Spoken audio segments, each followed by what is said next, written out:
Hey guys, SoCal Val here. You are listening to the Hitting the Turnbuckle podcast.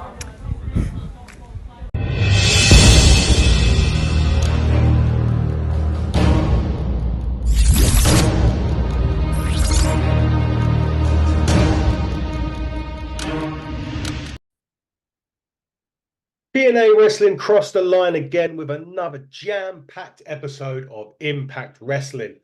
So let's get straight into it. So after making his debut and picking up a win against Maclin at Rebellion, we will get Maclin and Mike Santana. And again, they'll have their rematch on Impact. We also will see Steph De Lander as she faces Xia Brookside. Now, Con will apparently be in Steph De Lander's corner, which means PCO, an admirer of Steph De Lander and a foe of Con, may not be too far behind. We'll have to wait and see when we get to it.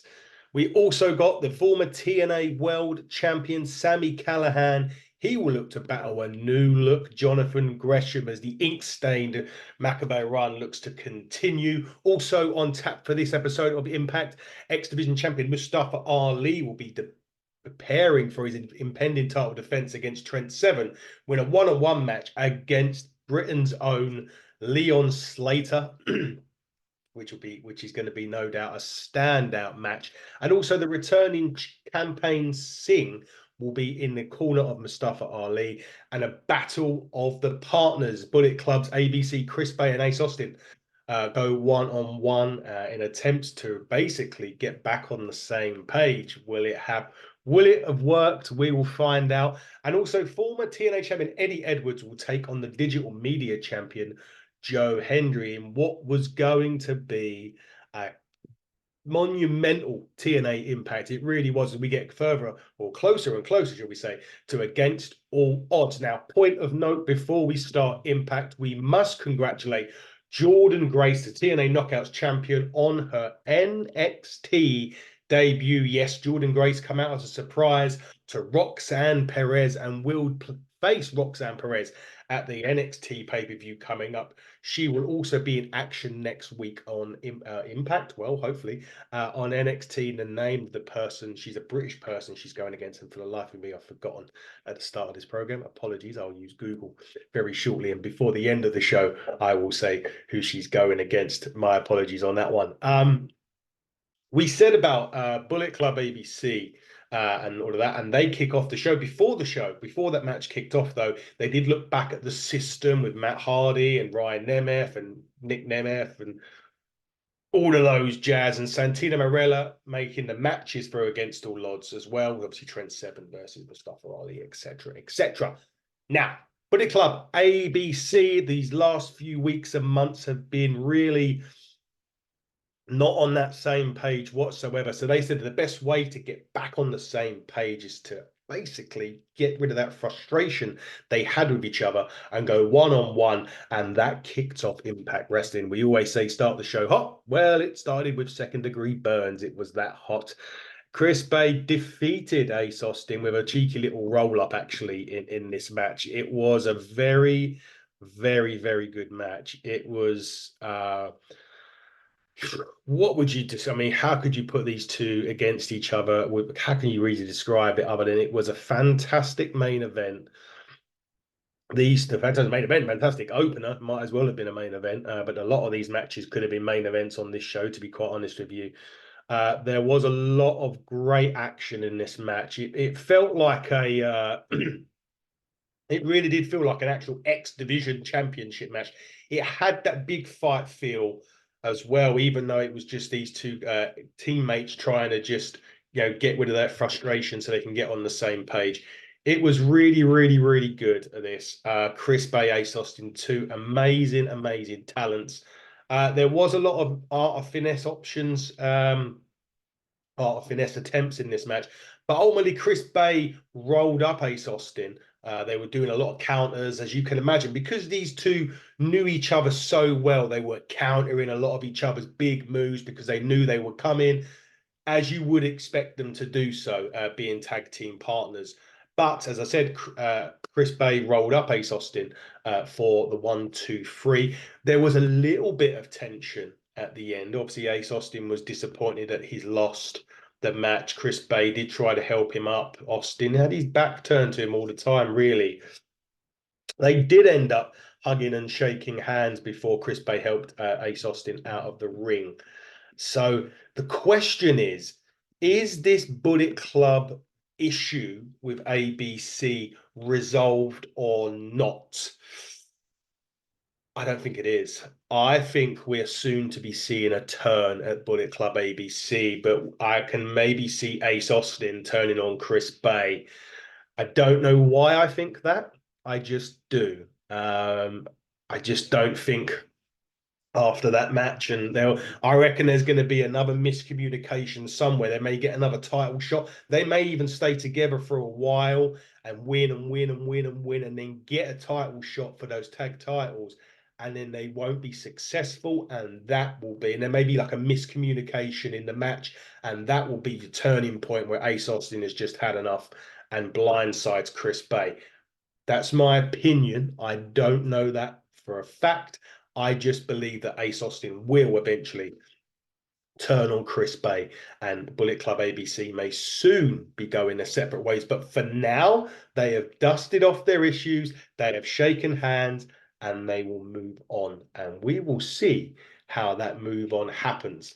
Just a quick slight aside before we get into having a look at the next match. Slammiversary tickets went on sale and have pretty much sold out. They were the quickest selling ticket sales in over a decade for TNA. So big congratulations to them for that. That's obviously a huge success so far for Slammiversary. Obviously, we've got Against All Odds and everything else to become before that, but that is such a positive thing for TNA to sell that many tickets so quickly for a show. Shows you exactly the direction the company is going in, which is up.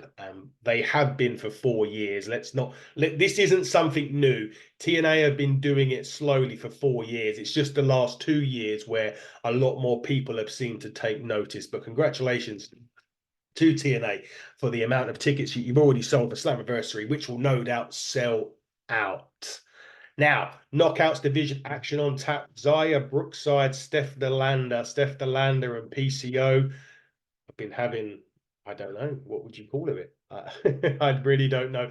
This is Xia Brookside's match since losing to Ash by Legends a couple of weeks ago, whereas she also got knocked out as well, if I remember correctly, in that one, which was about the jewelry as well. And she ended up knocking Ash by Elegance out with the jewelry that she stole at the end of that match.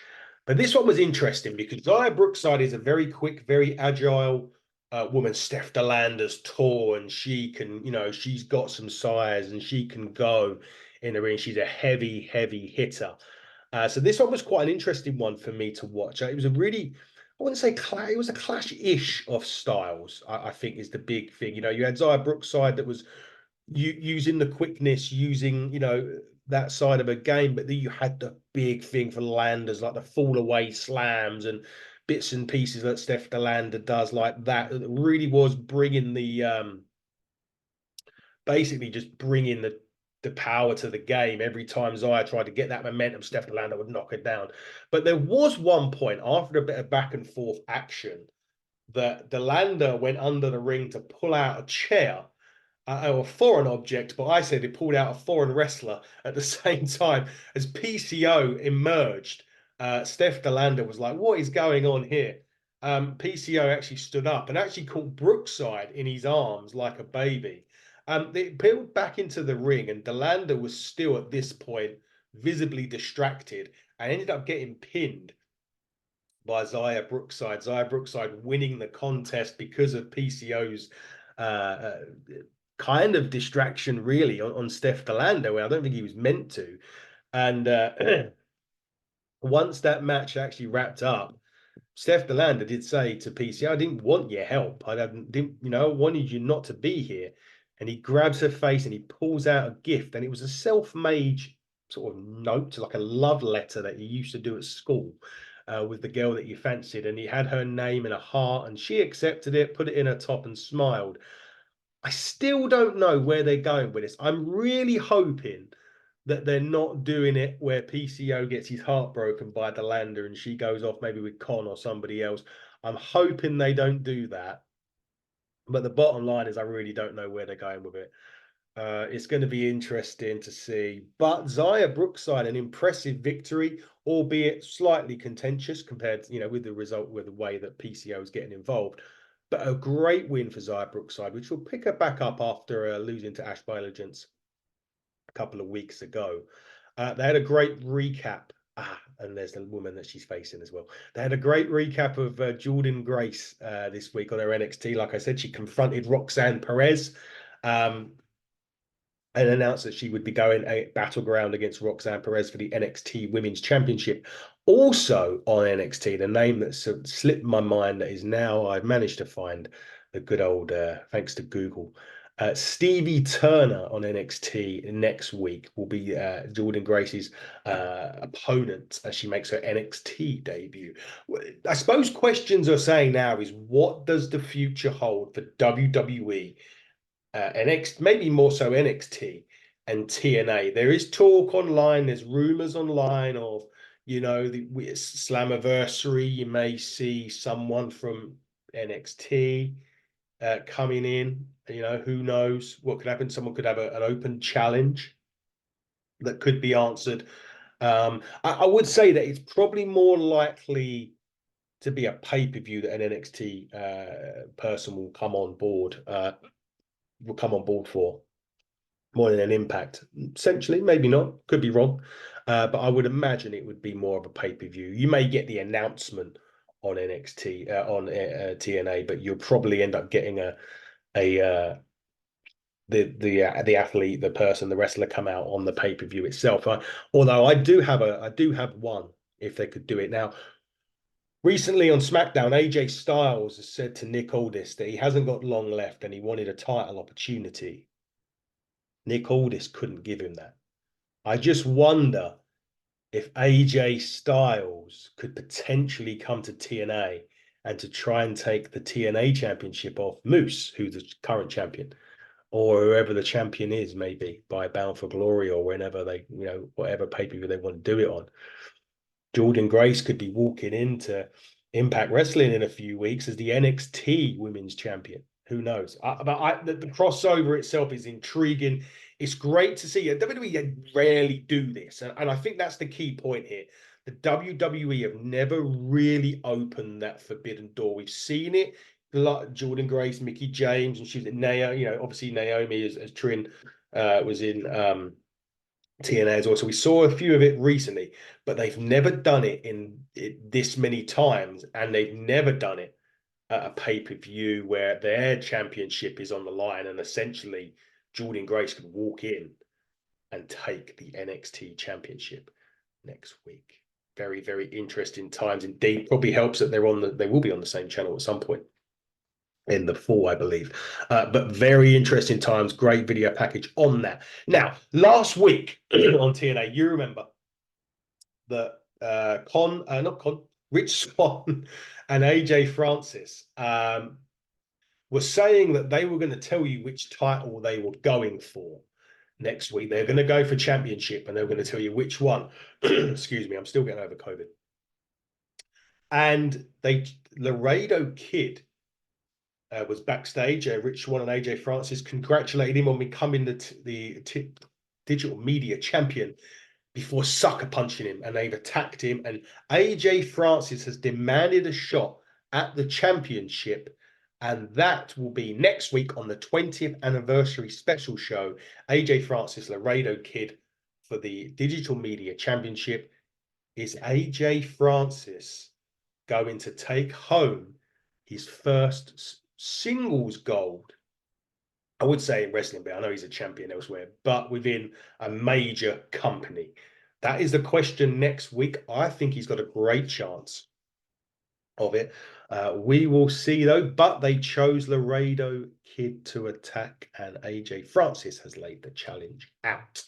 Speaking of challenges for next week on the big 20th anniversary show, we see a confrontation that Dina was getting in the middle of, and it was Con and Jake something. And interestingly enough, he did challenge Con for next week and told something not to listen to Dina because when he done last time, he regretted it. So, but we know that match is official for next week, regardless of what Cody Dean has said. On something next week on the 20th anniversary. That should be a absolute meat slapping brawl. One of those types of matches that I enjoy next week. Looking forward to seeing that one on Impact next week for sure. But speaking of matches, I was looking forward to Jonathan Gresham, Sami Callihan. I mean, Jonathan Gresham with the new look, the octopus mask. We all know about this. People have been getting ill, spewing up black ink because of this new character that Gresham has got. Sami Callihan not long returned, the Death Machine himself. It was a great contest, hard hitting match. The Callihan was Gresham was trying to bite Callahan's arm. Callihan was bending his fingers back. It was a superb match.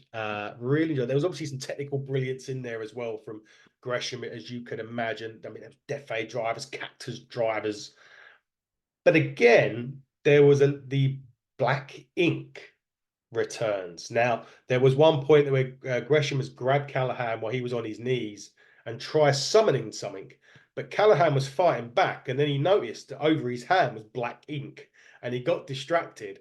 And as he done that, because the referee was avoiding trying to get ill, Gresham hits Sami Callihan with the low blow, and gets the cover to get the victory on this.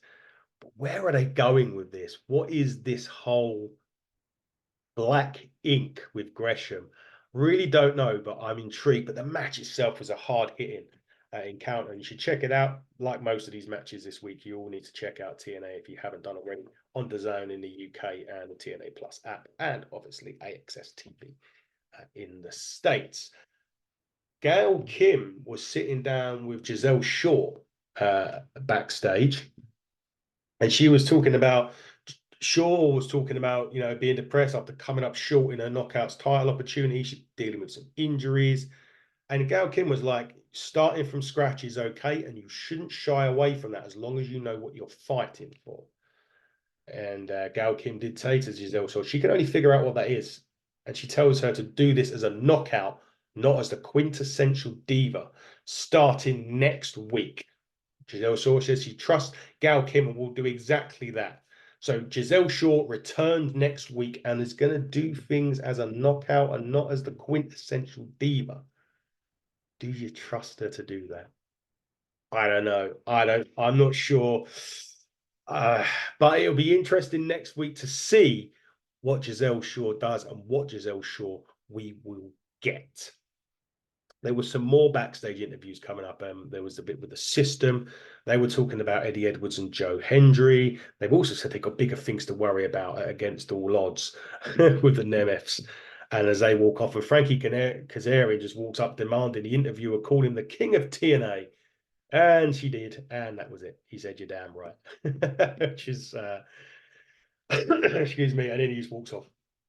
Which, he's been in trouble, Steve Kazarian, for his attitude and language and everything that he's used recently on Impact. So he, that was probably good that we only saw that of him this week. Santana and Maclin was next, a match that I was really looking forward to, and I really did enjoy for the majority. Obviously, Santana won the first match between these two guys, but this particular match was getting really, really good. There was some big ass chops in this. There was a lot of stuff. They fought back and forward in the ring, out the ring, super kicks, follow-up dives, you name it. But the Rascals hit the ring. They attacked both guys, and the match ended up getting thrown out because of it.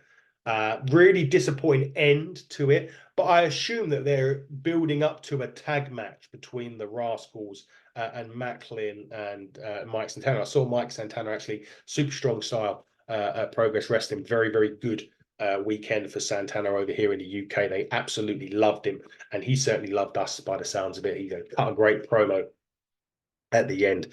Very good to see him. And this match, hopefully, was a good match. But next, well, we're hoping for a tag team match. I don't think anything's been announced yet.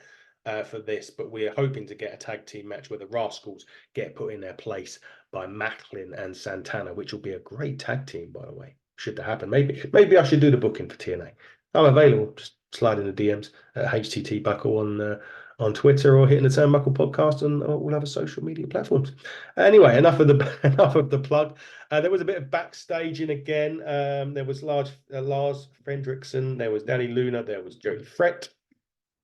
And they were talking about how they got to do whatever it takes to get back the titles. I believe next week there is going to be a match with Danny Luna and Tasha Steelz on Impact, which was got Lars Frederiksen got that match done. So that'll be interesting. So they're another team that's having issues. Tag teams are having problems on TNA at the minute, and I think they're going to have to try and work a way of getting the tag team stuff back into it.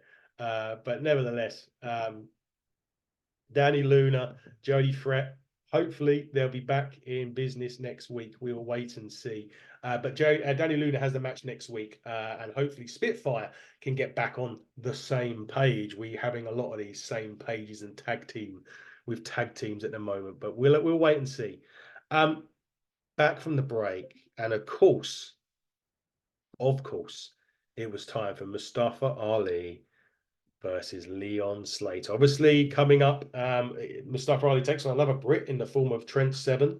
Actually, pretty much near enough from the same area as Leon Slater, the 0121 area. But Leon Slater, I mean, Slater looked ready for this opportunity. He knew how much this opportunity, he took this very seriously. He knew how big of an opportunity this was. Whether he won or lost the match, it was irrelevant, but he knew this was an opportunity. But of course, Ali was flanked by Champaign Singh and the rest of the committee up there as well, which, as you could imagine, played dividends into this.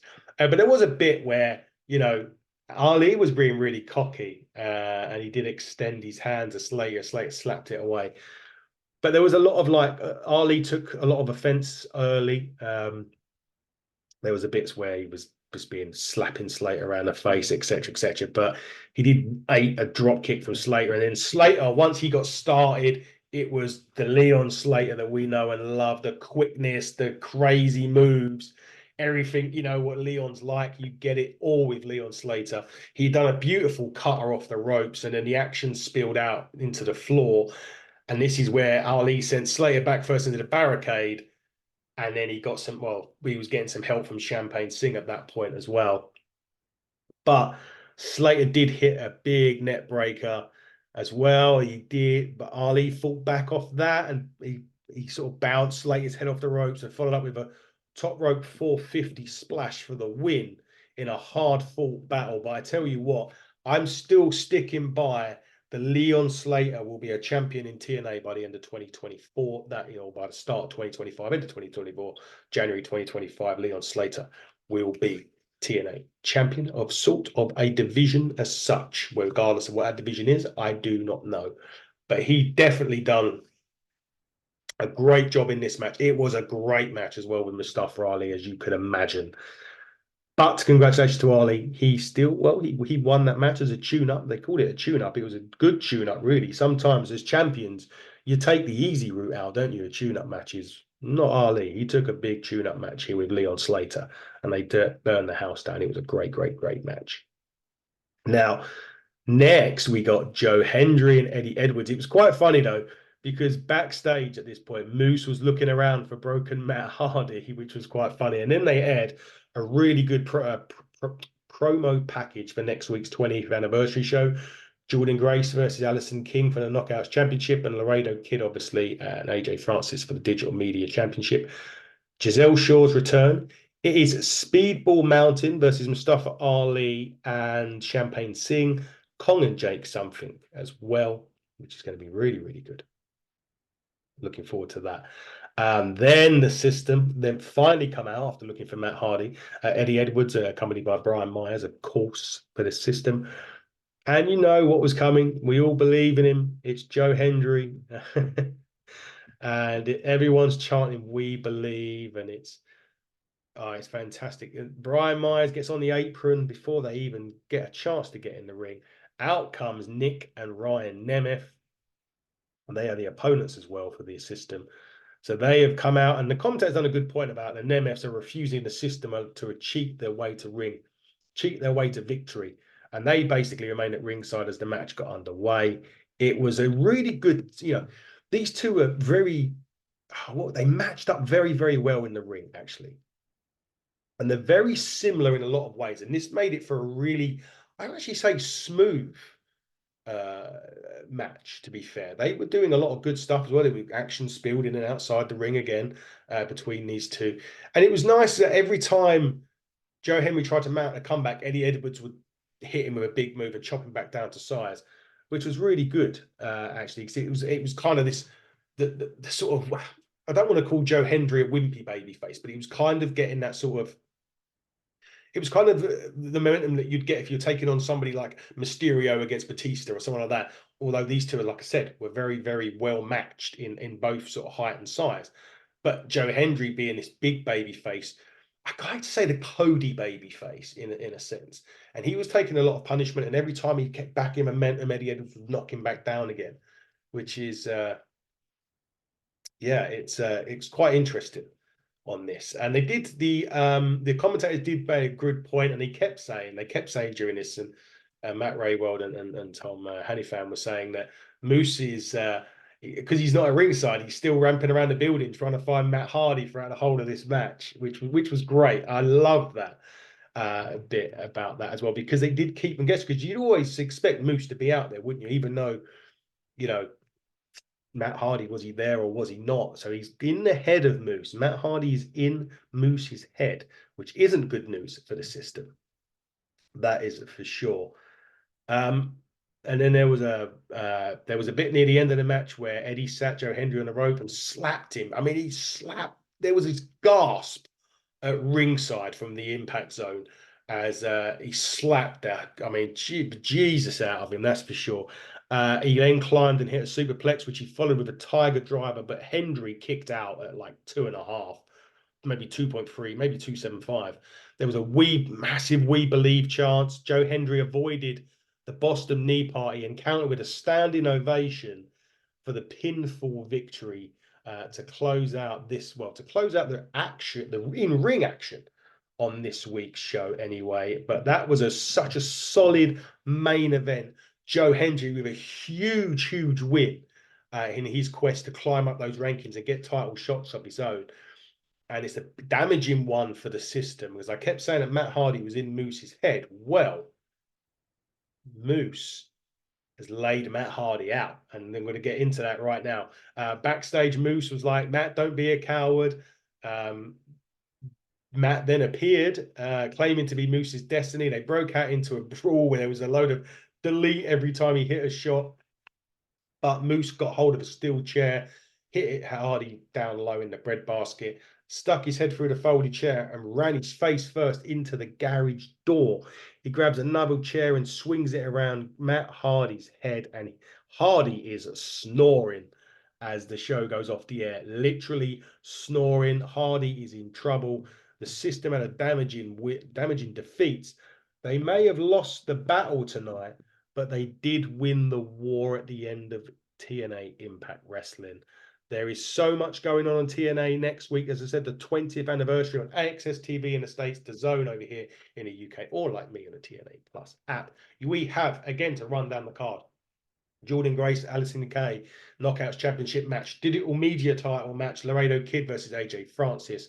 Speedball Mountain will take on Mustafa Ali and Campaign Singh, Kong and Jake Summink, and the return of Giselle Shaw. And we'll be back next week to review the Impact session on the Hitting the Turnbuckle podcast. Do not forget to follow us at HTT Buckle on X, at Hitting the Turnbuckle podcast, and all other social media channels. Keep it peeled on the channel for a load of interviews coming up as well. And until next time, everybody, I have been Adam Cousins, and this has been the Hitting the Turnbuckle podcast TNA review. Buckle down. Stay safe.